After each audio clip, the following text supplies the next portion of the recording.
Yes, I know. Some people think he's going to be the next Ted Williams. I know he's an analytics darling. I know he gets on base. I know he hits for power. I know he's only 23 years old and one of the best hitters in baseball. But MLB GMs, I'm telling you right now, do not trade for Juan Soto. Hey everyone, my name's Shane and I'm a big baseball fan. I know this is going to be a hot take. If you disagree with me, you're more than welcome to roast me in the comments down below. But I'm telling you, as a Major League Baseball general manager, you do not want to trade for Juan Soto. It's career suicide. It will ruin your team for the next 5 to 6 years, and you are going to have to rebuild all over again. I'm going to take you through 3 major reasons why no team should want to trade for Juan Soto. There's a lot to love about Juan Soto. I'm not knocking him. He's one of the top 5 players in baseball today, possibly one of the best hitters in baseball, but this is not the type of deal that you want to do. So as always, if you're into this type of content, like, share, and subscribe. This is probably one of my most controversial videos I've ever done. So if you're into this, make sure you let me know, and hopefully I can make more of this content along the way. But for now, let's take you into reason 1 as to why you do not want to trade for Juan Soto. Reason number 1 are the years of control left on Juan Soto's contract and his signability. Look, if you make a deal for Juan Soto, right now you're getting 2.5 years. I think the trade won't happen until the offseason, so we're talking 2 years of value for the player. You're going to have to spend so much capital and so much of your farm system to acquire Juan Soto. You better have a good idea that you're going to be able to sign him to a long-term extension. Now, what is a long-term extension going to mean? Well, we're talking potentially 15 years, $500 million to get this player signed. If you're going to do that, you are making a major mistake. Players age. These long-term contracts do not work out for teams. We're going to see through some of the other reasons why this just does not make sense.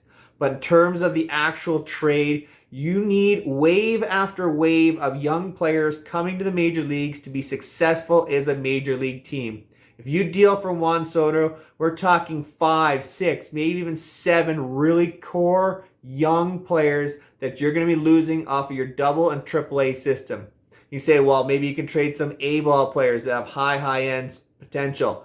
Those are not the types of players the Nationals are going to want. They have to hit home runs with 4 or 5 players that they're acquiring if they're going to trade Soto. They need players in double and triple A that have really exceeded expectations, that are thought of very highly, top 100 type prospects, almost can't miss. The Nationals can't make a deal without this.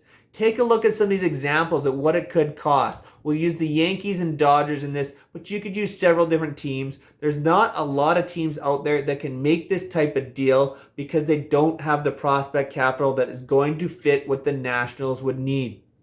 First up, we'll take a look at the Yankees options. If the Yankees are going to do this, it's going to cost them Jason Dominguez, Oswaldo Peraza, potentially Gleyber Torres, Anthony Volpe. These are the top players in the minor league system for the Yankees. And just to get Soto, you're going to have to take the Patrick Corbin contract back as a potential to balance value here. Do you really want to be paying Patrick Corbin for basically no production? It's not worth it here. You're losing top 5, 6 prospects from the Yankees system. That is really going to affect your potential for the next 3, 4, 5 years of contention. You need younger players that are inexpensive to be able to contend. Same goes if you look at the Dodgers. Bush, Cartaya, Miller, Pages, Piepot, Vargas.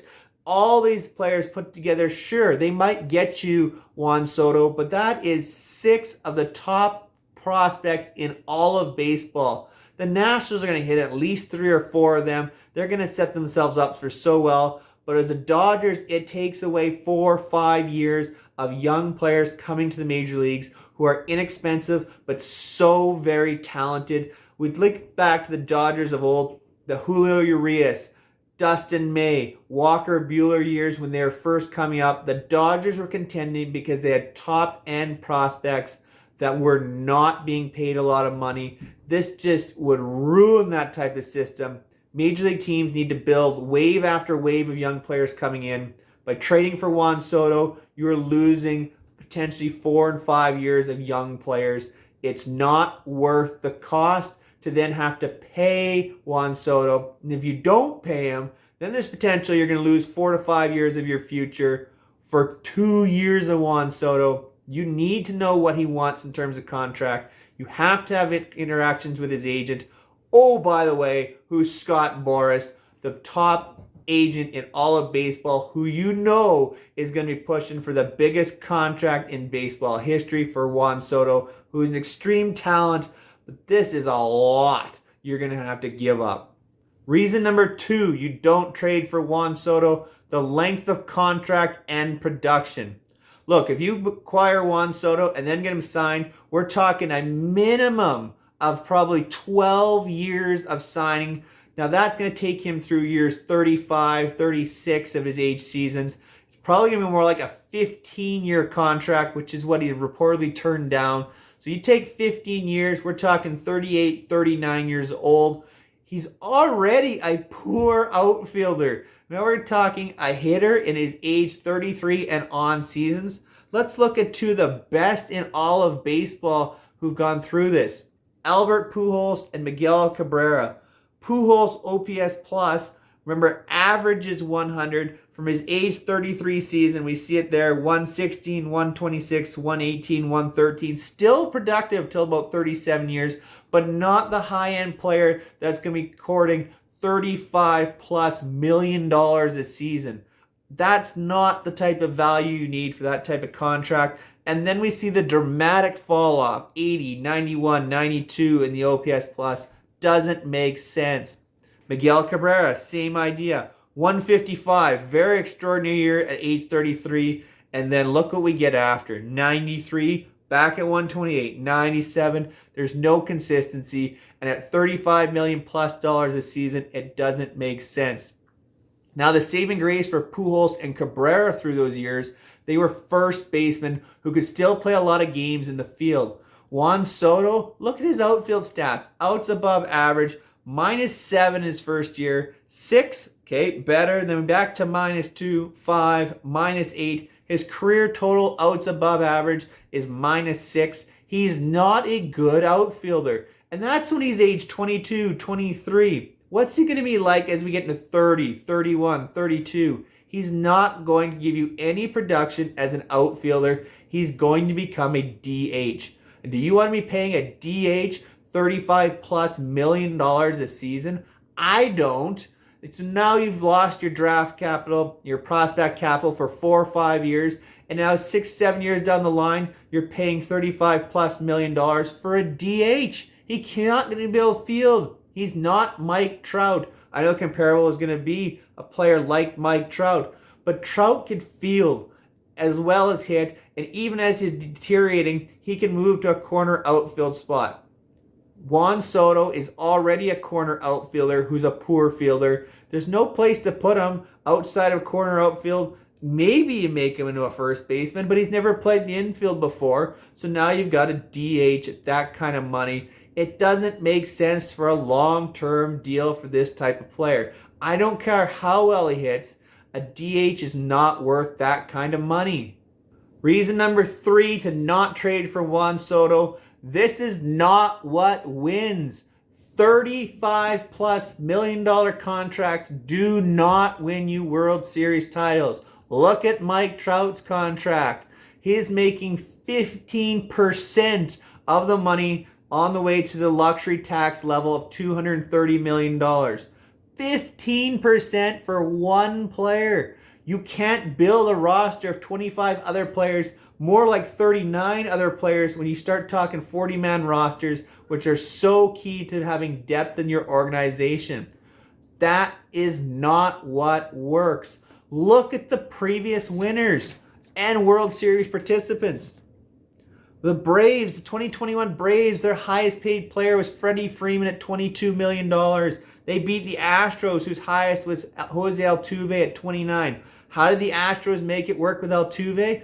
Young starting pitching. Framber Valdez, Jose Urquidy. Luis Garcia. Those are the reason they were able to still pay Altuve that much money and be competitive. The 2020 Dodgers, look at that. Kershaw, Betts, Turner, nobody above $16 million. And the Rays, there's nobody even above $5.5 million at Charlie Morton. Look at the 2019 Nationals. They're the one exception. They got two players above $30 million, but it's Steven Strasburg and Max Scherzer. Pitching can dominate in the playoffs. Two guys in particular. So that money, starting pitching, makes some sense for a playoff situation. A one position player does not make as much sense. It doesn't win. Anthony Rendon had yet to get his big contract there, we see as well. The 2019 Astros, Verlander, $20 million was the max. The 2018 Red Sox, which were an older roster, David Price, $30 million, but he was almost overpaid, not a key part of that team, really. JD Martinez was really the highest end of that, 23.8, who really contributed. And he's a DH type player. So there's your comparable. JD Martinez at $23.8 million is the highest paid DH in the last 4 years in the World Series. That's a type of contract that makes a little bit more sense, considering JD could also give you a little bit of time in the outfield. That's a very good comparable for Juan Soto. I understand Soto's a much better hitter, but you're not going to win paying players $35+ million. We see it. Look at the results here. 20 million, 25 million. That's about the top end of all these teams that are making the World Series. Why is that important? Because it gives them the opportunity to fill in spots around their roster with depth and with young, talented, cheap players.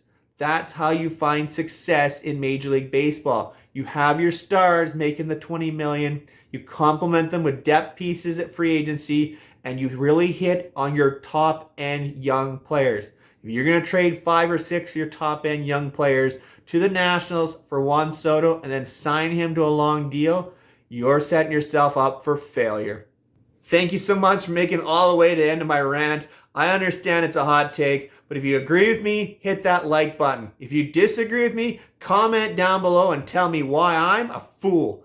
Other than that, thank you so much for coming to 3 Up, 3 Down. Make sure you hit that subscribe button. We're going to be talking more trade deadline stuff along the way here the next month or so as we approach August 2nd. So until next time, take care, everyone.